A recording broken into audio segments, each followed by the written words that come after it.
came from a working class family. I was the youngest of 8 kids, and even though we stayed in a large house, we were pretty much the same as most people that live in Glasgow, you know, just barely breaking even. I remember the first time that I realised I was poor, or wasn't well off, and that was in primary 3 or 4 when I was changing for PE class, and everyone was pulling on Celtic tops and Rangers tops and Scotland tops, and I pulled on a I Love Nookie t-shirt, which was like tight lycra, had a big love heart here, and a bear in the middle eating a carrot, and it was shiny, you know, like satiny, and I heart Nookie bear.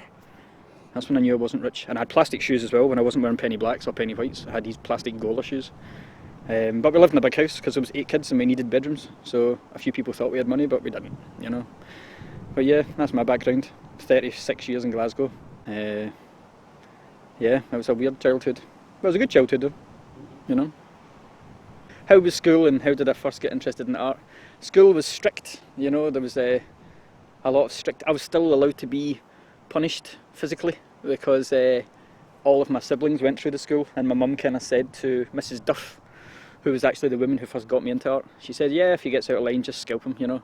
And she used to get us to put our hands out, and if you pulled your hands away, she used to slap you around the ears. She had big shovel-like hands. It was really sore. That's why they stick out quite a bit, I think. That and the NHS specs. Oh, I wore NHS specs as well.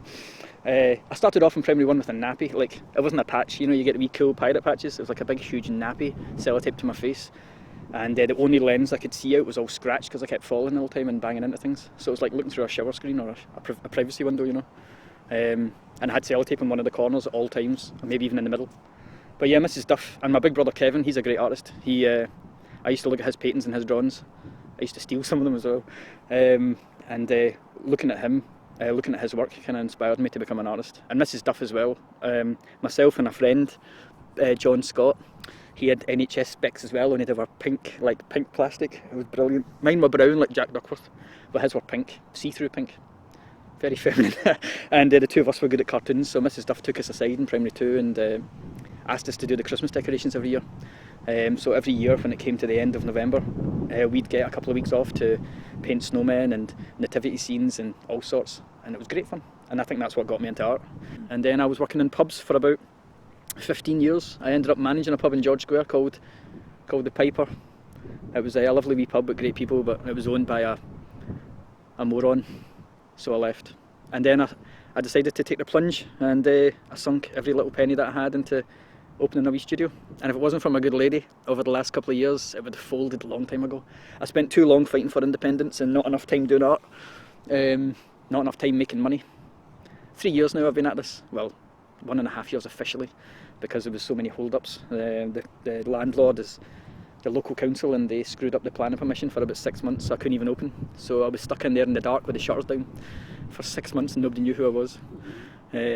And then eventually I launched the company last January, yeah, the 5th of January last year.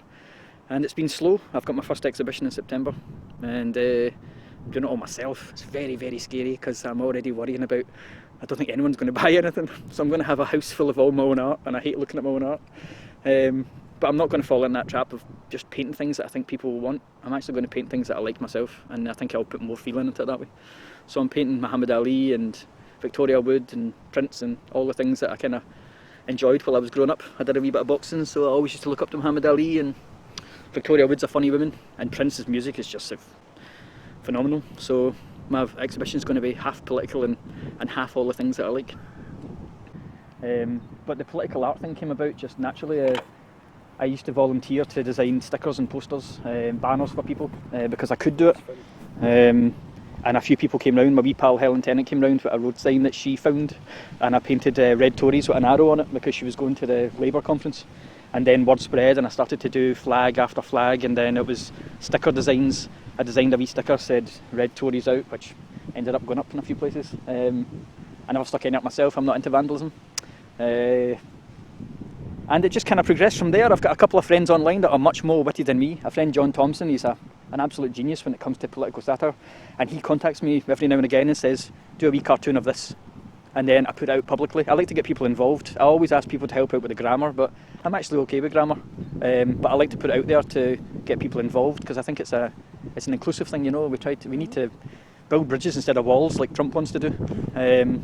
And I'm actually, even last night I had a wee conversation with someone, and I'm trying to enforce it into people to stop calling no voters knobbags and red Tories, even though I just referred to the red Tories there. It's actually the party that I hate, it's not the voters. They were just duped like everyone else.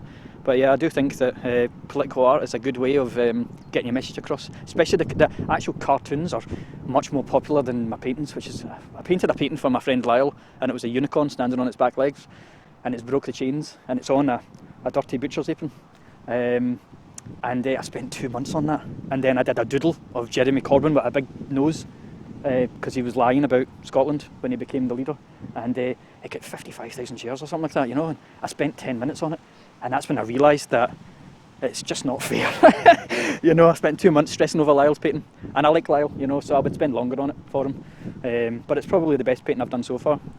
But the political art, I think that's something I'm always going to do, even if the studio, like, I'm imagining that the studio will eventually become too expensive because they're trying to gentrify George's Cross and Queen's Cross, just like the way they're doing the Barras. My wee friend Matt Lygate down there, he's got a cracking wee project called On the Corner, and it's like a, you know, just a community place for people to go if they can't eat, if they can't clothe themselves, if they need to talk to someone. I did a wee mural for him down there, and I'll eventually go back down and do more, but he's dealing with a lot of rubbish down there because of Glasgow City Council. Don't get me started on Glasgow City Council.